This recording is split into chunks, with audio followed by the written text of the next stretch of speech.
So hi everyone. As Brian mentioned, my name is Silvana Krofchek, and I'm the primary analyst for the Facility Hardship Program and the Seismic Mitigation Program here at OPSC.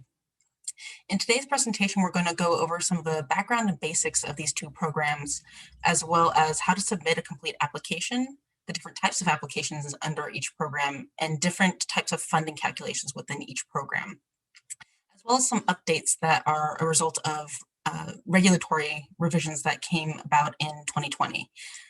So without further ado, let's jump into the background of our programs here. So the Facility Hardship Program and the Seismic Mitigation Program are health and safety programs here at OPSC.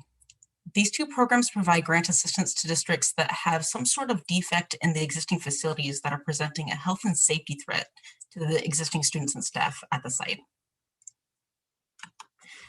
These two, in May of 2020, the State Allocation Board approved a new set of regulations for these two programs, and those regulations went into effect in August of 2020. The main intent of the regulatory updates was to make it a lot clearer and more user-friendly for districts that are applying to the program. So the regulations themselves were providing more detail, and there's new subsections that break up the Facility Hardship Program and Seismic Mitigation Program into dedicated subsections. So when you're applying to the program and you're looking at the regulations, it's easier to see which categories you fall into based on which program you want to apply to. Some important things to note about these two programs is that these are minimum work programs.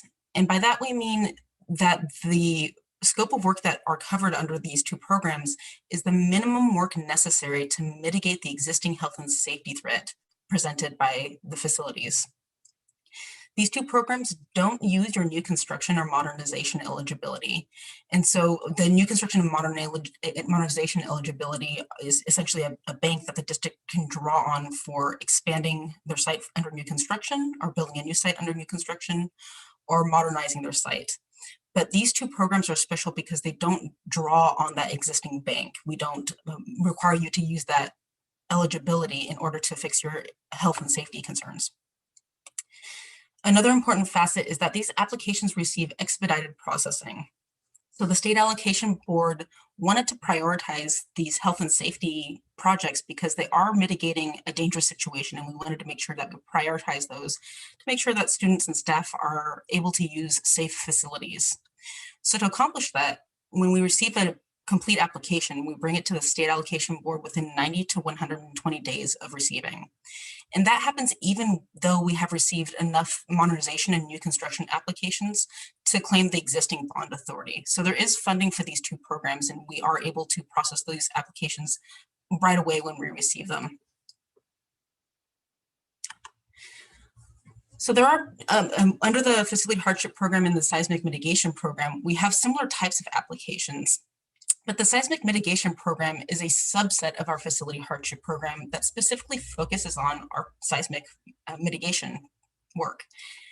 And the Seismic Mitigation Program specifically focuses on mitigating defects in buildings that are of a Category 2 type construction. A Category 2 type construction is basically a type of construction that isn't going to be flexible. It's not going to be able to move with the earth when it shakes.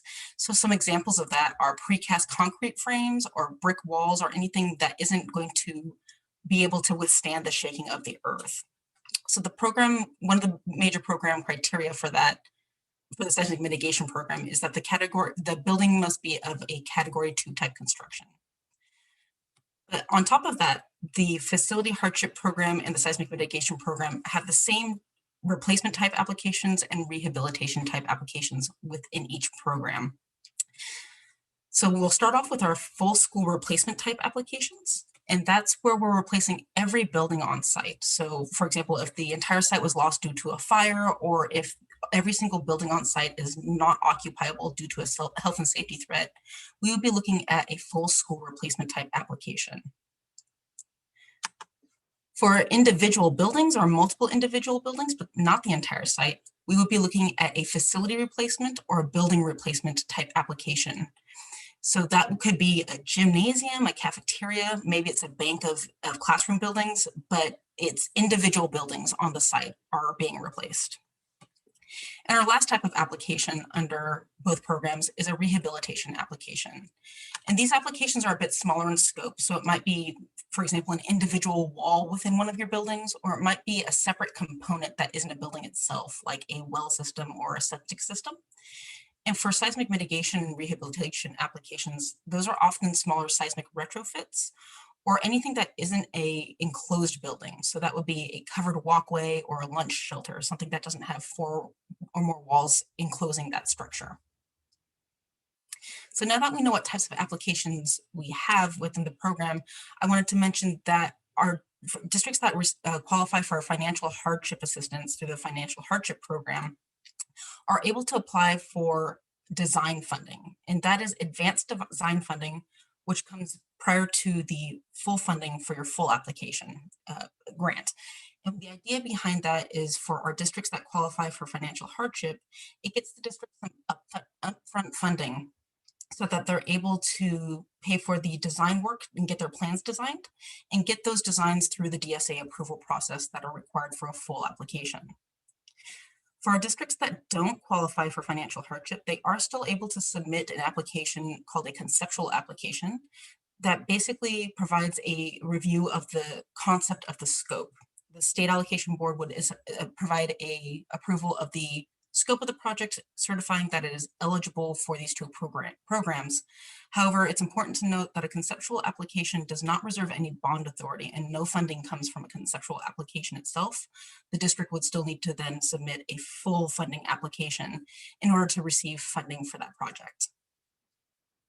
So now that we're aware of the different types of application within these programs, let's take a look at the different types of funding that are associated with these applications, because there's a unique type of funding with each application type. So as we discussed, we have broadly replacement type projects and rehabilitation type projects. Our replacement type projects are a 50-50 matching program. So that means the state covers 50% of the eligible project costs, and the district is responsible for the other 50% of those project costs as a matching share. For our rehabilitation type projects, it is a 60-40 matching program where the state covers 60% of the eligible project costs, and the district matches the remaining 40% of the project cost. Under replacement, we have that full school replacement type of application where we're replacing every single building on site. For that particular type of application, the funding that the project would receive is calculated via pupil grants. So we would look at the district's enrollment to determine how many grants pupil grants the district would receive in terms of funding for a full school replacement. For individual building replacements, where we're replacing one or more buildings on the site, but not the entire site, we would provide funding through a square footage calculation. And a square footage calculation is a certain dollar amount per square foot that the district will receive for the square footage that is eligible for replacement under the program. And then lastly, for our rehabilitation type project, we would fund directly off of the verified costs from the district's submitted cost estimate that they'll submit as part of their application packet for a rehabilitation project. Now, our seismic mitigation program has the exact same structure. We still have our replacement and rehabilitation type applications, and the funding calculus is the same for each type of application. But one notable difference with the seismic mitigation program is that our rehabilitation applications are a 50-50 matching program, where the state covers 50% of the eligible project costs, and the district is responsible for the remaining 50% as a district match. And that has to do with where that funding is coming from. It dictates that seismic mitigation funds are a 50-50 matching program. And again, if a district qualifies for financial hardship assistance, it can receive up to 100% of the matching share for these programs, pending the results of the financial hardship review.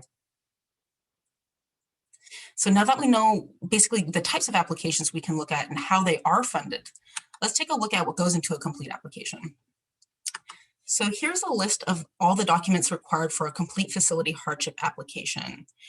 The main three that we're going to focus on in this presentation are the 3 core documents required and unique for a facility hardship or health and safety type application.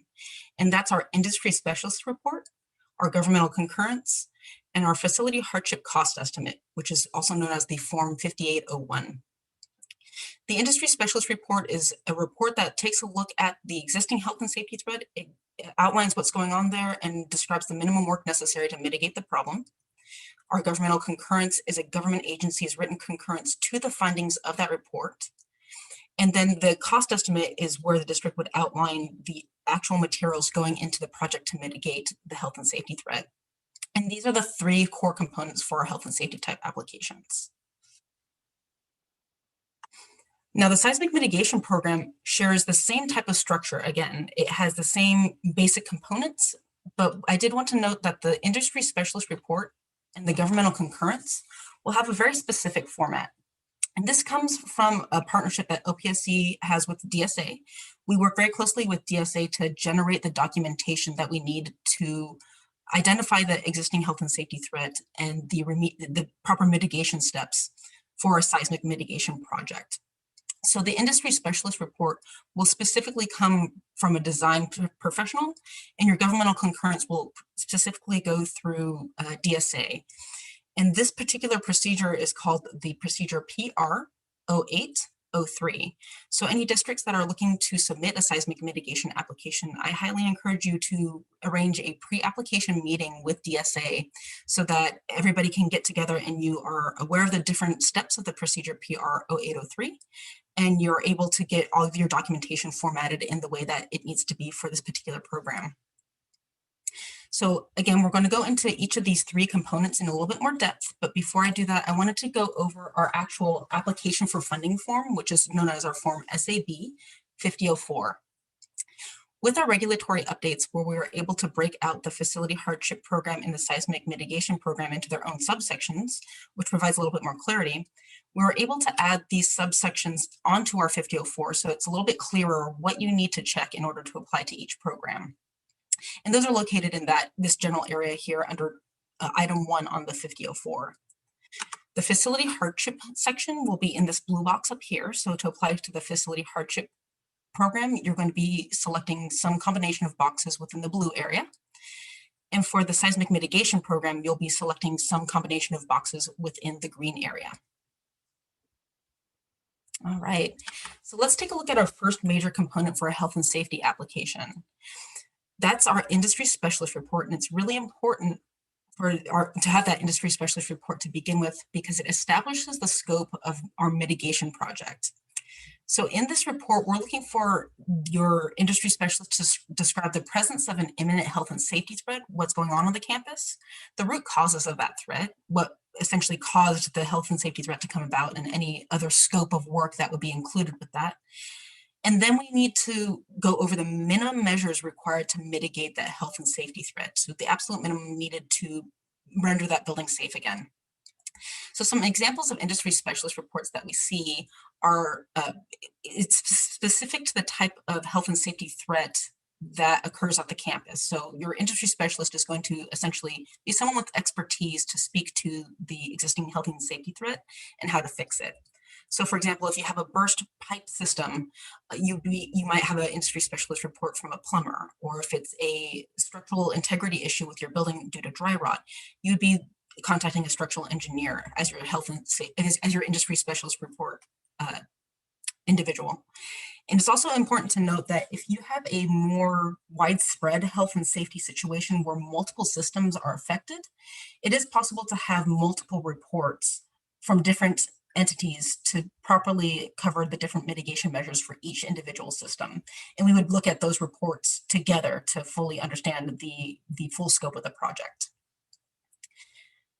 Again, for our seismic mitigation applications, you'll have a very specific set of documentation that comprises your industry specialist report.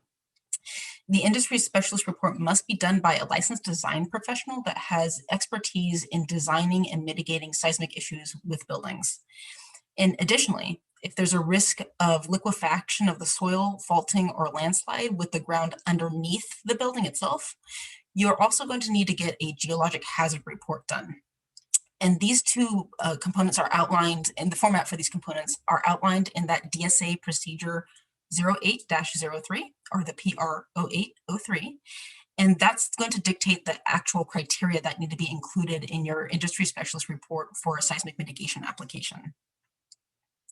So now that we've gone over this first component, let's take a look at our second major component, which is a governmental concurrence letter. So the governmental concurrence is a third-party review by another governmental agency to take a look at the findings of the report. And the government level agency needs to concur that there is a health and safety threat on the site that needs to be mitigated, and confirm that the proposed mitigation measures do represent the minimum work to resolve the health and safety threat. So some examples of the agencies that we often see with these reports are health departments. So for example, if you have raw sewage or something that's causing a health and safety threat from biological entities like mold, you would often get a concurrence from your local health department. If there's a structural finding, if there's a structural deficiency with the building, that concurrence will come from the division of the state architect. And if you have something going on with the earth beneath the building, another example of a common governmental concurring agency is the California Geological Survey, or CGS.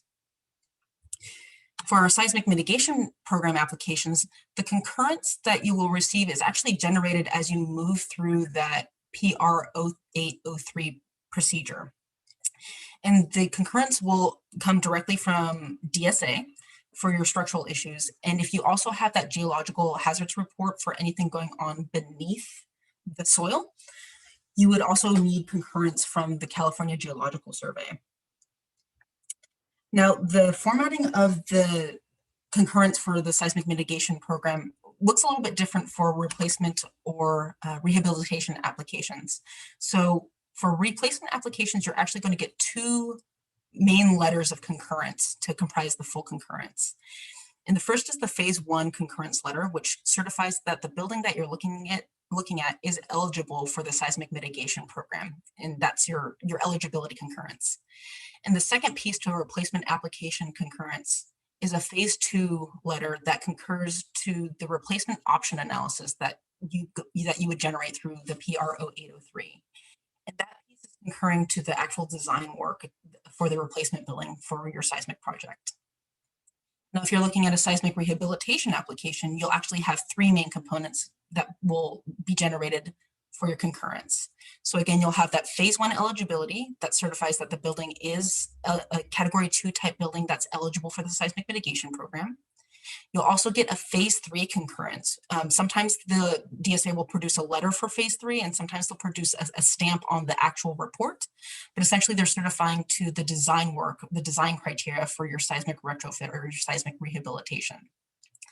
And then the last piece that comprises your concurrence for seismic rehabilitation is often overlooked, but it's called the phase 4 concurrence letter. And this is where DSA concurs to the minimum mitigation measures specifically for your seismic project. So again, for rehabilitation, make sure you get that phase 4 concurrence letter, because that's where we get our concurrence to the minimum mitigation measures within that project. So we just went over our industry specialist report and our governmental concurrence. Let's take a look at our third main component for our health and safety projects, and that's the cost estimate. Now, our cost estimate is an itemized summary of all of the costs and the hard construction materials that are going into your project, and it's a line-by-line description and unit cost listing of all of those materials. Our cost estimate serves two main purposes for our program, and the first is as a cost-benefit analysis comparison. So essentially, we take a look at the verified costs of the district's cost estimate, and we compare it to the value of replacing the facility to determine whether or not applications are better funded as a replacement or as a rehabilitation. So for this purposes of this, if we determine that your rehabilitation cost estimate costs more than 50% of the cost of replacing the building, we would classify that as a replacement application. If the rehabilitation costs come in less than 50% of the cost of replacing the building, then we will be looking at a rehabilitation type application, and we'd fund it as a rehabilitation application. And the second main purpose our cost estimate serves is for those rehabilitation applications, the verified cost on your cost estimates directly form the grant amount for that application. So the funding comes directly from the verified cost on that cost estimate. And when we receive a cost estimate, our plan verification team will take a look and review that cost estimate in conjunction with your DSA approved plans to make sure that the items that are being requested are part of the scope of the mitigation project and it is part of the minimum work. With our regulatory revisions, we have actually introduced a brand new form for this cost estimate, and that's called the Facility Hardship Cost Estimate, or Form SAB 5801. And it's important to note that even though it says Facility Hardship Cost Estimate, it is required for both the Facility Hardship Program and the Seismic Mitigation Program. The cost estimate does need to be submitted on this form. We aren't able to accept and process a cost estimate that is submitted on any other type of form or format. So definitely make sure that you have that form when you're generating this estimate. It's important to note that the cost estimate isn't based off of actual invoices or bids, but it's based on standardized costs that come from a specific publication called the Sierra West Construction Remodeling Costs. And sometimes you'll hear our office refer to it as the Red Book because the physical copy of this publication has a red cover on it. This is different than our new construction type are there new construction publications. So make sure when you're doing a facility hardship or seismic mitigation project that you are looking at the remodeling cost book. Something new with our revised regulations is that these costs are now allowed at what's called the F3 level of difficulty. And I know that concept might be a little bit foreign, that term might be a little bit foreign, so I wanted to give an example of what that looks like. So this is a simplified example that I pulled from a page in the Red Book, and it specifically looks at some carpentry items.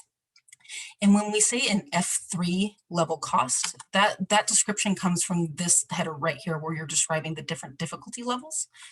So for example, in your project, if you're looking at 4x6s as part of the materials you're going to need to mitigate that problem, you're going to use the unit cost that lists the unit cost in your cost estimate from the F3 column. So you would specifically say that you're using a material at that amount highlighted there. And pulling from this particular book and using that dedicated column for this program allows us to provide a more uniform review between different applications, and it allows us to more efficiently review a district's applications because we're looking for a very specific amount on these cost estimates. So let's take a look at what the form itself actually looks like. So our form comes in 3 parts. This first part is the hard construction costs. It's part 1, and that's where you're going to list all the information as it's listed in that Red Book for whatever material that you need to use.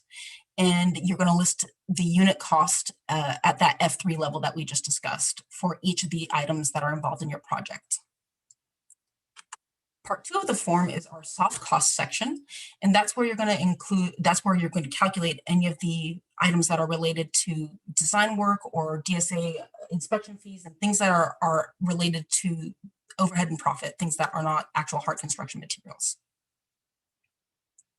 And the last section of the form is our certification section.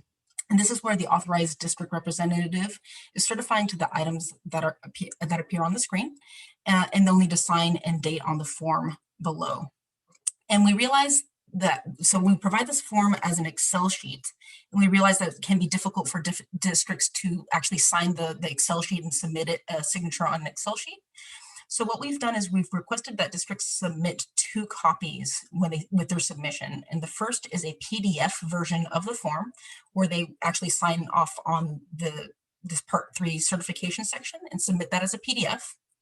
And they also submit the form as an editable Excel file. So all that information, but in the Excel version, so that our plan verification team can review and comment directly on the sheet during their review. This form is available on our new OPSC online website. And so you would essentially go to our resources tab, which is that little folder icon. And the facility hardship form, the 5801, is located here and here. It's 2 pieces. That first one is the instructions for filling out the form. And that second one is the actual Excel file for filling out all of your actual costs that you're going to submit with your project. So again, the cost estimate is how we fund the rehabilitation type projects, but what about our replacement type projects? Specifically for our replacement building type projects. So for our replacement building type projects, we provide a square footage grant, and that's where we would give you a certain dollar amount per square foot for eligible replacement square footage in your project.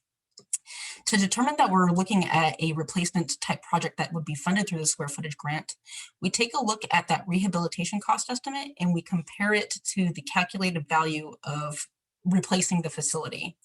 If your rehabilitation estimate is greater than 50% of the cost of replacing the building, then we know that we're looking at replacement type funding and we will be looking at the square footage grant.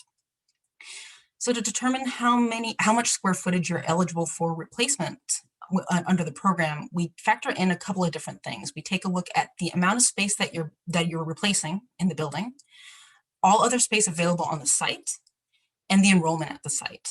And so those three factors will combine to provide a calculation for how much square footage the district is eligible to receive a replacement grants for. And for the replacement grants itself, as I mentioned, it's a certain dollar amount per square foot. That amount is adjusted every year to reflect market rates. But for 2021, the amounts are listed below. For toilet space, it's $371 per square foot, or $207 per square foot for other type space. Toilet space is funded at a slightly higher level because there's a higher cost associated with plumbing, the walls, and anything associated with the toilet type space. An update with the new regulations is that the Facility Hardship Program can also provide replacement funding for portable type space. So the amounts associated with it are there. It's $120 per square foot for toilet type portable space, or $47 per square foot for all other types of portable space. It's important to note that those portable replacement values are specific to the Facility Hardship Program only, as portables don't qualify as Category 2 type buildings under the Seismic Mitigation Program. So now that we've looked at the different types of applications and the different types of funding associated with these applications, I wanted to give you guys a basic overview, a simplified overview of how we determine what type of application we're looking at once we receive a complete packet. So when I receive a complete packet, the first thing I look at is, does it contain any of that specific formatted seismic mitigation documentation? So your phased concurrences and the different reports that are formatted specifically for the seismic mitigation program. If it does contain those documents, I know I'm looking at a seismic mitigation application. And if it doesn't, I know that I'm looking at a facility hardship type application. So once I know what universe I'm looking in, I take a look further into the application to determine if all the buildings on the site, so every single building on the site, has been determined unsafe for occupancy, or if all the buildings have been lost and the district needs to rebuild that site entirely. If that's the case, then we know that we're looking at a facility hardship or seismic mitigation replacement school, and those will be funded directly through pupil grants based on the enrollment. If it's not every single building on site, then we take a look at what the scope of work is in the application. We take a look at the industry specialist report to determine what needs to be done to mitigate. If the health and safety threat is affecting a component or a subsystem, but not a building itself, so for example, a well, or maybe it's an electrical system, but not the entire building, we would, if for a seismic mitigation application, if the building is not enclosed space, so a covered walkway or a lunch shelter, then we would fund it as a rehabilitation project automatically, because we wouldn't provide a square footage grant for something that essentially doesn't have square feet. So again, our rehabilitation type applications are funded directly off of those verified costs from that cost estimate on your form 5801. If it's not the case that it's an individual subsystem or it is enclosed space, then we need to take a look at our cost benefit analysis to take a look at the verified costs on your 5801 cost estimate form and compare it to the cost of replacing the building. If the rehabilitation costs are over 50% of the cost of replacing the building, then we know that we're looking at a replacement building type application, and that's where it will be funded through that square footage grant, where you would receive a certain dollar amount per eligible square foot. And if it's not the case, so if your cost benefit analysis says that the rehabilitation costs are under 50% of the cost of replacing the building, then we would be looking at a rehabilitation type application, which again is funded directly based on the verified costs on your cost estimate. I'm going to leave that up there just for a second so you can take a look at all the different options. All right, and so let's take a look at the different updates and changes that are associated with our regulatory updates that happened in 2020. So these regulatory updates refocused these two programs on our most imminent health and safety projects. And one development from that update is that for projects that are primarily focused on the mitigation of mold in an affected building, OPSC does need to conduct a site visit prior to the district remediating the mold at that building. And that's in order to get us involved in the process early so that we're able to communicate with the district and let them know what their funding options and what different options we can provide for that project are. Another new development is that there is a new deadline to submit facility hardship applications. And that deadline is 12 months from the date of DSA approval for the project, or for projects that don't require DSA approval and can get an exemption for DSA approval. The deadline to submit a facility hardship application is 6 months from the date of project completion. And it's important to note that that deadline is specific to our Facility Hardship Program projects. The Seismic Mitigation projects have a deadline that would not be affected by the 12-month or 6-month submission deadlines for facility hardship. So for more information on the Seismic Mitigation Project eligibility criteria, again, please take a look at the PR 0803 or get in contact with DSA for a pre-application evaluation to make sure that your project will be eligible for seismic submission. Another new update with our facility hardship and seismic mitigation regulations is increased flexibility in how you use your funding. So if your project is determined that we will provide replacement funding for the project, the district can still use that funding towards the rehabilitation of that facility as long as the health and safety threat is mitigated. You can do that without an appeal. So as long as you're making sure that the health and safety work is completed and there is no more health and safety threat after the project, you can use replacement funding towards your rehabilitation work at the district's discretion. And the opposite is also true. If you receive rehabilitation funding, the district can determine that they want to use that funding towards replacing their eligible building, as long as the health and safety threat is mitigated. And the last thing that I wanted to touch on that was updated with our regulations is an expanded supplemental grant offering for a lot of our projects. So we've already discussed that replacement square footage is now available for portables under facility hardship, but we've also expanded the geographic location grant, which is now available for our rehabilitation projects. It was previously only available for our replacement projects, but now that we have a more formalized cost estimate form set at that F3 level, we are able to provide the geographic location grant for eligible districts and eligible locations for their rehabilitation projects as well. And then lastly, we have formalized a calculation for applying the small size project grant to our facility hardship and seismic mitigation replacement building applications. So there's a clear way described in the regulations for applying the small size project grant to our replacement applications.